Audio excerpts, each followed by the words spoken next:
বন্ধুরা, আমি আপনাদেরকে একটা জিনিস দেখাতে চাই, যেটা হচ্ছে আমার ছেলে ক্লাস 5-এ পড়ে। কর্মশিক্ষার জন্য নানা রকম জিনিস বানাতে দিয়েছে। তা ওর মা অনেকক্ষণ ধরে কাগজ কেটে কেটে একটা সুন্দর জিনিস বানিয়েছে, সেটাই আমি আপনাদের সামনে তুলে দিচ্ছি। আপনারাই কমেন্টে জানাবেন যে কেমন হয়েছে জিনিসটা।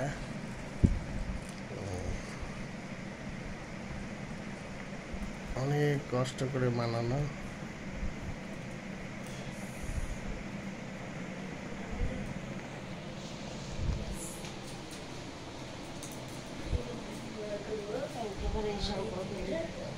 বাবা,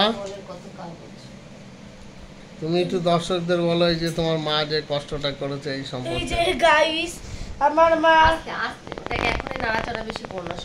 মা কষ্ট করে এই কাজটা করেছে, সিনাইটা বানিয়েছে কষ্ট করে। স্যার এমপ্রেস ভালোভাবে বানিয়েছে। এই রঙগুলো আমার পছন্দের রং, পছন্দের রঙ দিয়ে এটা সিনারি করে কষ্ট করে বানিয়েছে আমার মা।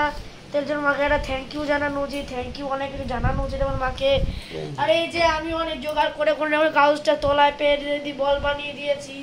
এই বল যদি কেউ হারা দিলে সে কোনোদিন খেলতে পারবে না, কারণ ছাড়া আমার কোনো কাগজ নেই। তার জন্য যদি বলটা কেউ না হারায়, এবারে মিউজিয়ামটা সত্যিকার করে দেবো।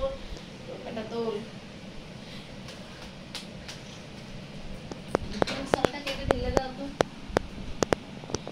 এবার যদি মার কাজ চেঞ্জ করে দিই, আর টেপটাও বার করে মাকে দিয়ে লাগানো করাই। কারণ আমি আসলে লাগাতে পারি আর লাগাতে চাই, লাগাতে গিয়ে যদি খারাপ অঘটন ঘটে যেতে পারে। বলো দর্শকদের কিছু বলো। আর এই যে তো এই যে কাগজটা বলের কাগজটা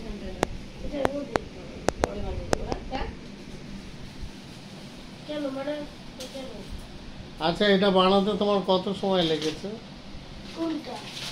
মাকে জিজ্ঞেস করছি। এটা বানাতে পারবো 1 ঘন্টা সময় লেগেছে। বানাতে পারবো 2 ঘন্টা সময় লেগেছে মা এটা বানাতে। আপাতত তো অনেক চেষ্টা করেও মা এটা বানাতে পেরেছে ফাইনালি। এতে আমি অনেক খুশি, অনেক খুশি। তো আমি একটা বলও পেয়েছি, সেই বলটা আমি স্কুলে নিয়ে যাবো। ওরা শুধু এই কাগজগুলো জুড়ে দিয়ে এখানে আঠা লাগিয়ে টেপ লাগিয়ে দেবো, তাহলেই হয়ে যাবে। যারা যারা ভিডিওটা দেখছেন তাদের সম্পর্কে ভিডিওটা দেখছো তোমরা খুব ভালো করছো, ভিডিওটা দেখতে থাকো তোমরা আস্তে আস্তে করে। তোমরা খুব ভালো থেকো, সুস্থ থেকো। আর ভিডিওটা দেখে কি করবে? লাইক, ভিডিওটা দেখে অনেক like, comment, share, subscribe video আরো পাও। আর সিনারিটা খুব ভালো রকম সরকার দেখো, সিনারিটা কিরকম হয়েছে আমার মায়ের সিনারিটা। উঁচু করে না, আঠা খুলে পড়ে যাবে। এই যে মা উঁচু করতে বারণ করছে, আমার ইচ্ছা করছে উঁচু করতে, কিন্তু উঁচু করতে বারণ করছে। ওগুলো ধোকা করতে পারবো না, তার জন্য খুব খারাপ লাগছে। তো তোমাদেরকে আজকে জানিয়ে দিলাম। Tata bye bye.